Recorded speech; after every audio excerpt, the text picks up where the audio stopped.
Leading Apple with Steve Jobs. In many people's eyes, Steve Jobs was both a genius and a devil. Those who have read Walter Isaacson's biography of Steve Jobs would likely agree with this assessment.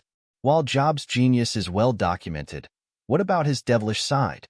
He had numerous character flaws that should have made it difficult for him to be a perfect leader. But was that really the case? Jay Elliot, the author of Leading Apple with Steve Jobs, served as a senior executive at Apple for many years, holding positions including VP of Human Resources and Senior VP. At age 44, he was invited to join Apple by the 25-year-old Jobs and became one of his most trusted lieutenants. He truly was someone who helped lead Apple alongside Jobs. In Elliot's eyes, Jobs had a very distinctive leadership style with many admirable aspects to his management philosophy. Despite not finishing college, Jobs broke free from traditional management textbook rules and developed his own unique leadership style that built his Apple empire.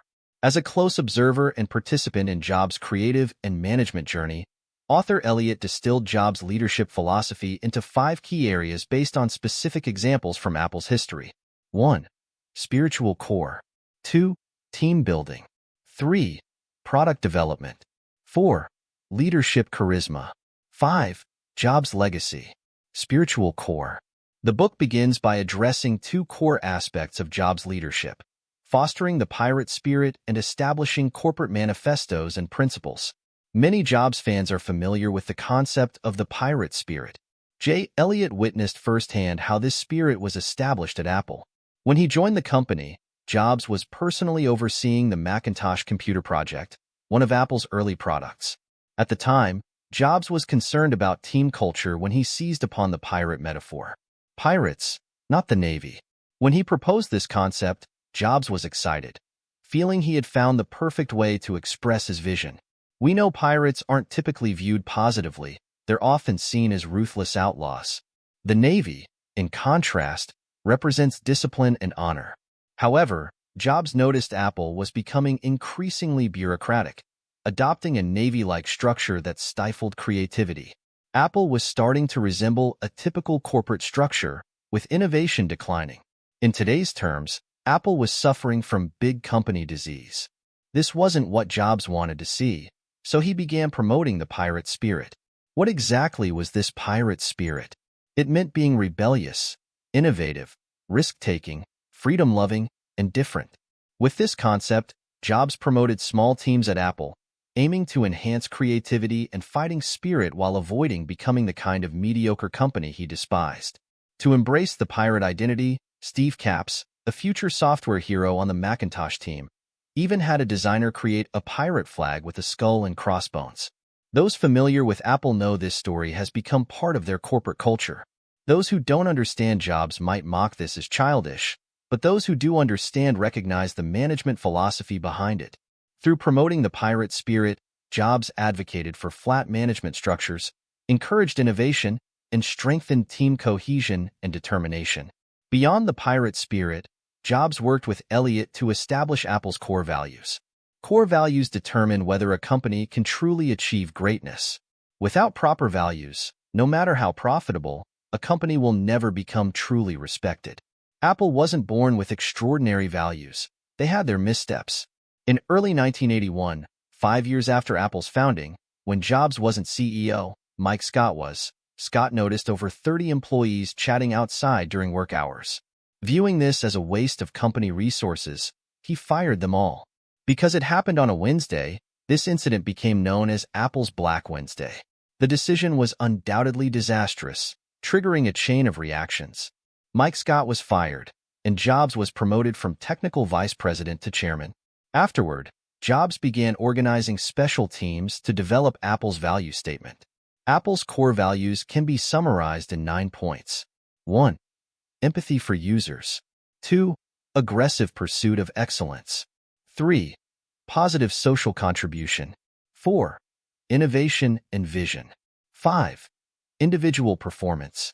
6. Team spirit. 7. Quality. 8. Individual rewards. 9. Outstanding management. These 9 principles, though abstract, can be distilled to creating high-quality products with users in mind, striving for human progress, exceeding industry standards while earning appropriate compensation, and managers being responsible for creating an environment where Apple's values can flourish. These corporate principles are easier said than done.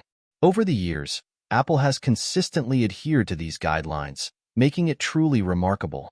Having covered Jobs' two core leadership philosophies, the author turns to specific practices, including Jobs' unique approaches to team building, products, and personal leadership charisma. Let's start with team building. Every pirate ship needs a captain, and in Apple's large pirate fleet, Jobs couldn't captain every vessel. As the leader, he needed to find exceptional captains for each ship. These pirate captains had to be better than naval captains because team leaders in creative organizations are far more crucial than those in traditional institutions. In flat organizational structures, managers must be comprehensively involved in all aspects. They need to balance daily operations, serve as advisors to top management, and coordinate between senior leadership and specific teams. They must maintain equilibrium among various relationships. That's why pirate captains are so vital. How does one find outstanding pirate captains? Jobs made mistakes in this area too.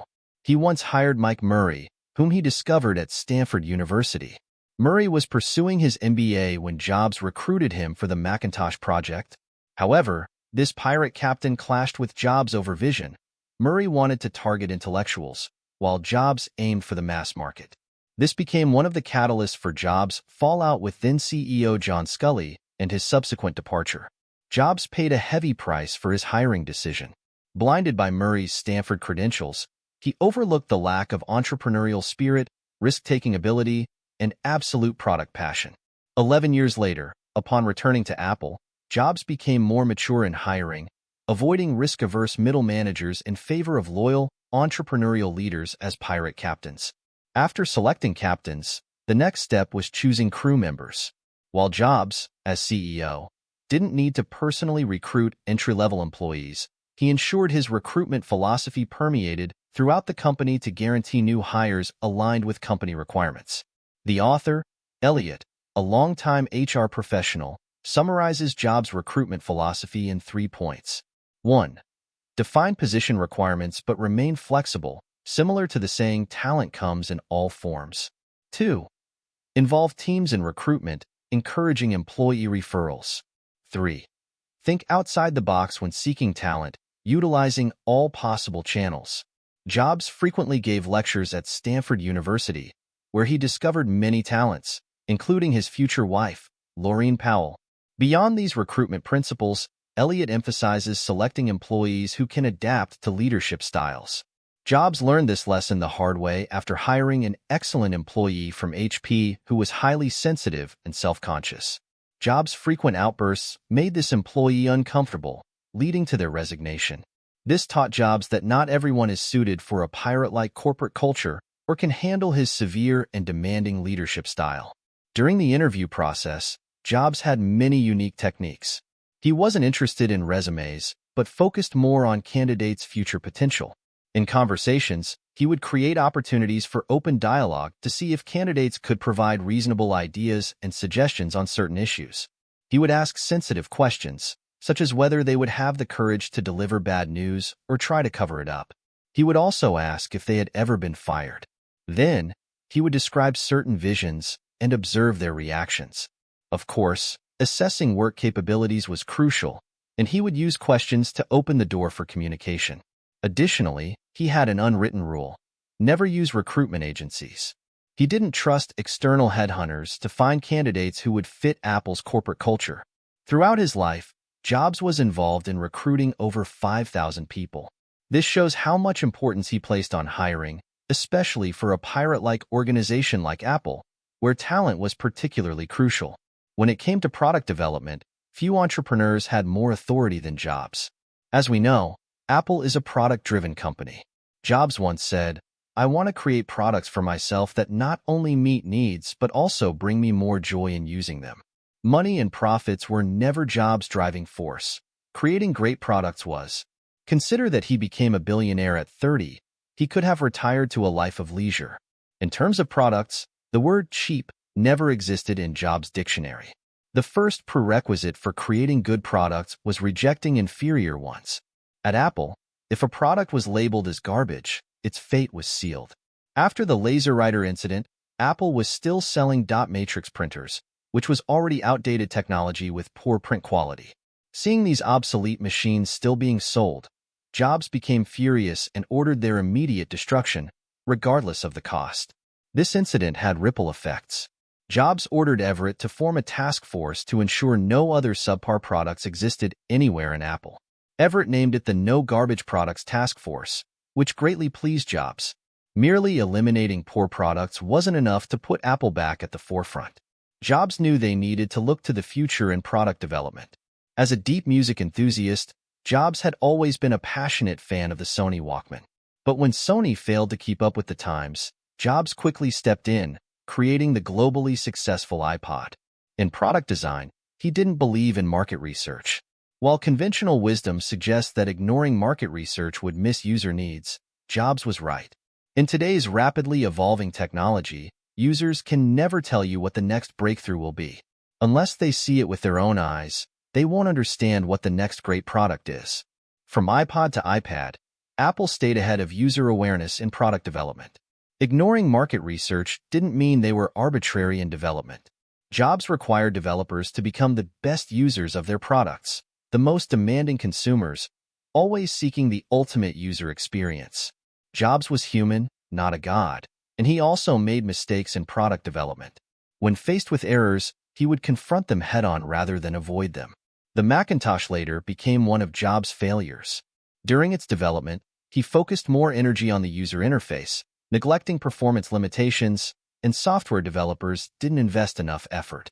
After purchasing the Macintosh, users found it had limited uses beyond writing emails, drafting memos, creating sales reports, and playing a few built-in games. Many tech journalists described the Macintosh as merely an expensive toy. Jobs learned from this experience and fully considered various opinions when developing the next generation of products. Besides being willing to correct mistakes, Jobs had another outstanding quality: the courage to say no. Apple, a company once valued at $30 billion, had fewer than 30 main products. This was the result of Jobs saying no to hundreds or thousands of products and focusing entirely on creating select ones. Jobs' fundamental philosophy in product development was user-centric, creating products that met user needs. To ensure a more rational user interface, he spared no expense in solving seemingly minor details.